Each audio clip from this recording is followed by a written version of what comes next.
And here we are once again, ladies and gentlemen. Welcome to Stories Written by a Current Prison. We are coming in hot. One more time, live from Tehachapi State Prison inside the state of California. We have Big Powder on the phone.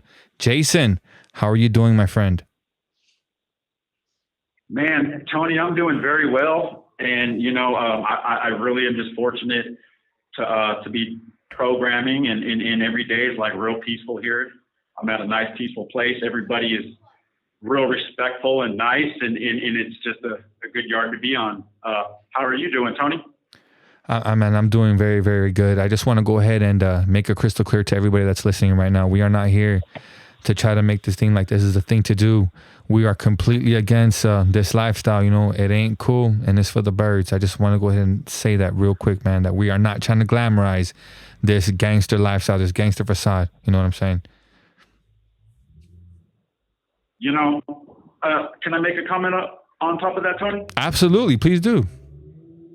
Okay, yeah, it's crazy because I had a visit with somebody who follows this channel, and she is a very successful woman and, probably has a lot of authority, and she glamorizes it and, visited me and looked at me like I was a celebrity.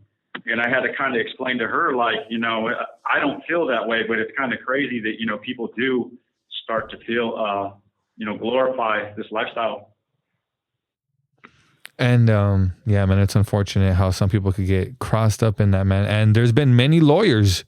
There has been many lawyers that have been charged and convicted and sent to prison for working for them, for bringing in drugs.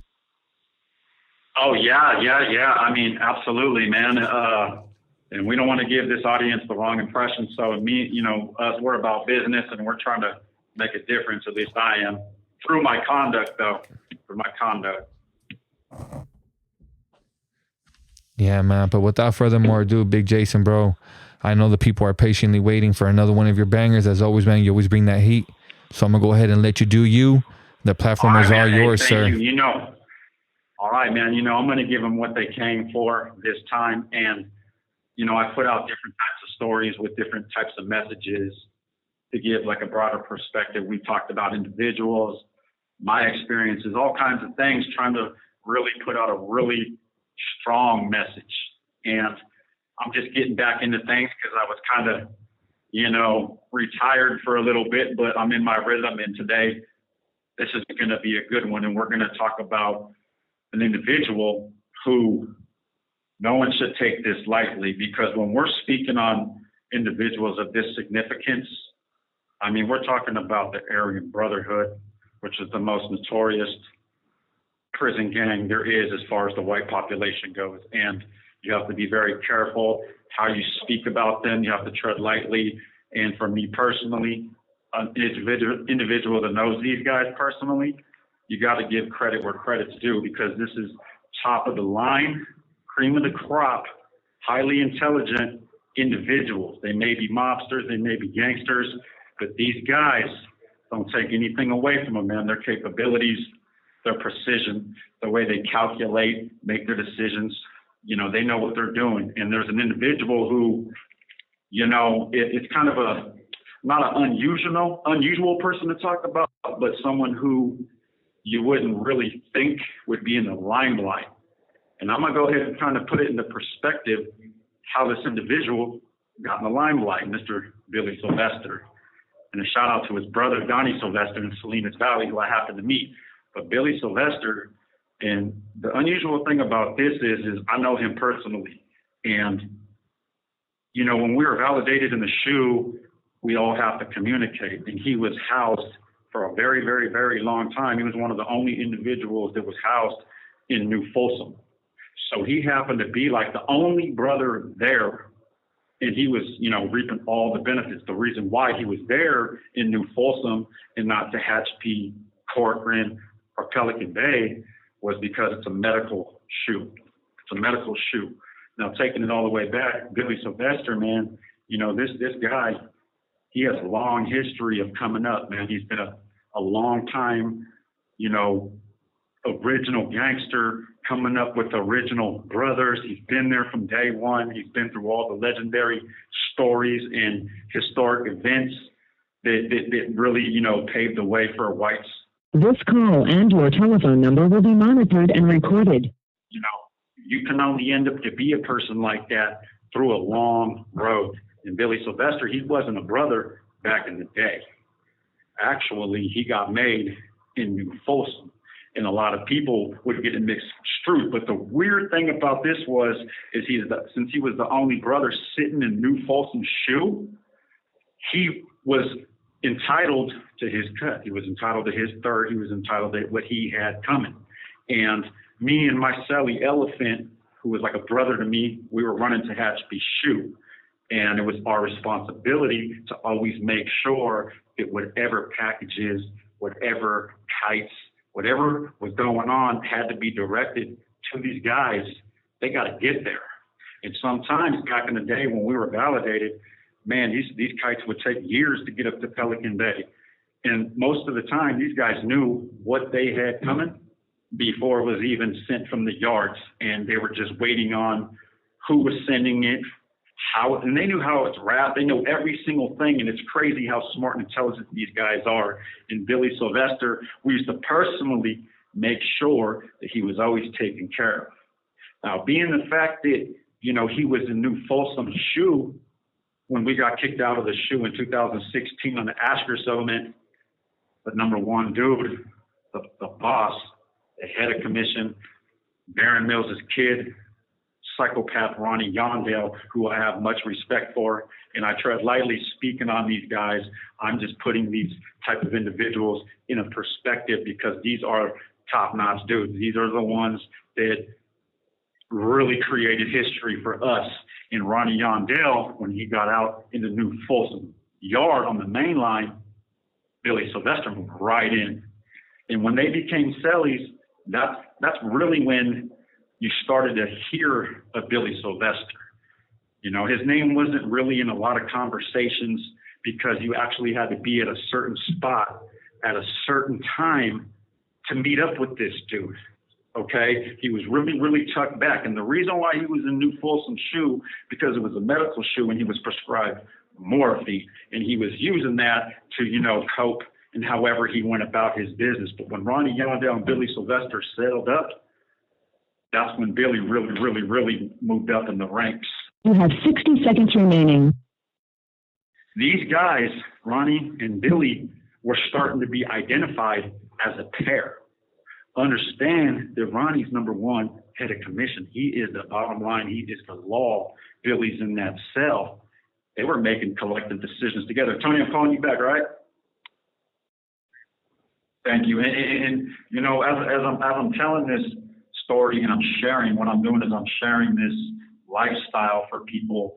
You know, this is a big audience.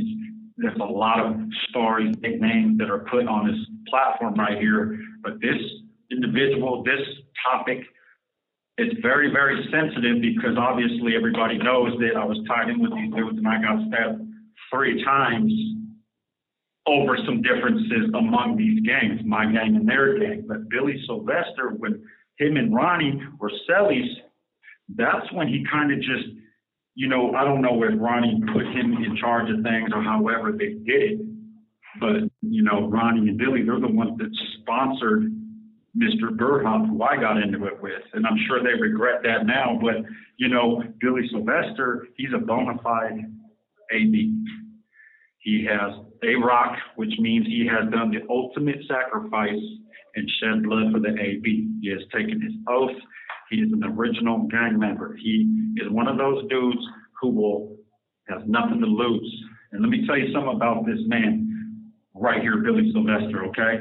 He might be an OG, but he does very well with the ladies. He has capabilities that are beyond reach in the state of California. He has people, women, men, that will do anything at the snap of a finger for him. And I know this because of some things that are very personal to me, and I'm not even going to go into that, but Billy Sylvester has it made. Not only that, his leadership qualities and the way that he rolls, he's so humble about everything that he does. He's not one of them individuals that's going to boast about who he is. He knows who he is. He's been doing this from day one. But the thing about Billy is, I can see him, my personal opinion, based on what I know with these dudes, is he's got to be on council. He's got to be 100% a council member. Now, there's a difference between the council and the commission. The commission, there's three. The council is separate. And what happens is this commission and the council, whoever is, moving up in the council will eventually be offered a spot in the commission, depending how things are going. And recently, I have a little dialogue with Mr. Ronnie Yondell, a little one, a small one, and I'd like to believe that me and him have some sort of respect among one another, and he knows that what I'm saying and what I'm speaking on is nothing to offend them, nothing to get them caught up in any way. This is just one of the things where people need to know about, because not only is Billy Sylvester like a historic person, because he's one of the individuals that is a part of everything that the Aryan Brotherhood has done to rise, to fall, and I guarantee you he's going to take it all the way to ADX if he has to. He's never going to flip on his brothers. There's a certain amount of Aryan Brotherhoods that took their oath to take it all the way to the end, to see it all the way through, okay? A lot of people are flipping. A lot of people are turning on each other. The AB is not what it used to be. There are some things that have really impacted it that they're never going to be the same. But one thing is for sure is that Billy Sylvester, he will always have his respect and he will always have his reach no matter where he goes. This dude, even if he goes to ADX, he'll be able to do whatever he needs. He is not tripping wherever he goes. And what's crazy about this dude is, when he earned his rock, I heard he did it real viciously. I don't know all the details about it, but I heard that he was looking the man in his eyes when he was doing it, and he actually enjoyed it. And that's kind of crazy to me because, it takes a certain individual to do that. But I can guarantee you this, that man right there is going to be right next to Ronnie Yondell's side the whole time. He's going to ride that indictment out the whole way through.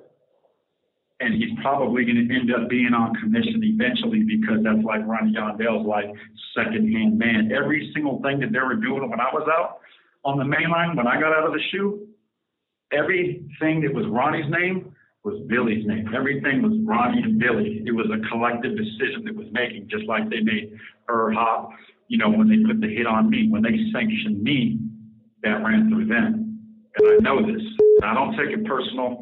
I understand how things go, but I know that there is not going to be a hit for the Aryan Brotherhood without being sanctioned through the commission and the council, which I understand. So I know that he was a part of that decision making on me. And that's how they roll. I'm lucky to be alive. Everybody knows that I'm lucky to be alive on them hits. I got hit in the chest really, really hard, collapsed my lung. That's how these dudes get down. So when we sit here and we tell you these stories about how great they are, or, what they've done for prison, what have they done for the community? What have they done to help people? And that's how I see things now, because I was one of those people that used to idolize Billy, and I used to idolize Ronnie. And look at where I'm at now. I'm sitting here stuck in prison, struggling to get out because of everything that I've done for them. And, when you're differentiating what you want to do in this life, you want to be one of them people that are headed on. This call and your telephone number will be monitored and recorded. Or do you want to take what guys like me are saying and understand it for what it is? Hear the stories, love the experience, but don't walk this path. Don't walk into this lifestyle, because I promise you, when it comes down to it, it's not going to be their brothers over you. It's always going to be the brothers over you, and you will be thrown out in a heartbeat. And all it takes is a quick decision by these dudes. These dudes don't have to sit here and explain anything to anybody. If they want you done, it's done. So I appreciate everyone listening to my story. I don't want to go into too much with this guy, but this is a real perspective of who this guy is. If you look at his picture, you'll see what I'm talking about. That's a real OG brother right there from the area of Brotherhood, Billy Sylvester. Hey, Tony?